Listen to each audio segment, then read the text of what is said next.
ఈరోజు మనం దీవించబడాలంటే, మనం ఆశీర్వదించబడాలంటే, వ్యభిచారం విషయంలో చాలా జాగ్రత్తగా ఉండి, వ్యభిచార విషయాల్లో అవసరమైతే పారిపోయేవారు ఉండాలి. ఆ రోజు యేసేపు అదే చేసిండు.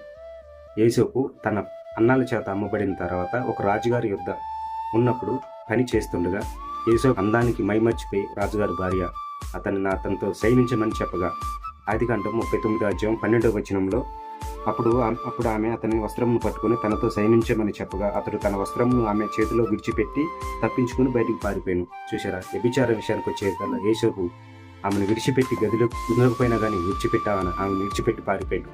అలాంటి వ్యభిచారాన్ని విడిచిపెట్టేవారు ఈరోజు మనం ఉన్నామా? లేము కదా. లేకుంటే మాత్రం నువ్వు ఆశీర్వదించబడవు.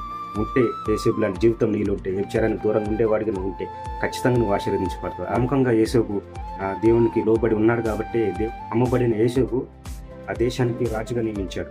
అలాంటి జీవితం మనలో ఉంటే ఈరోజు మనం కూడా ఆశీర్వదించబడతాం.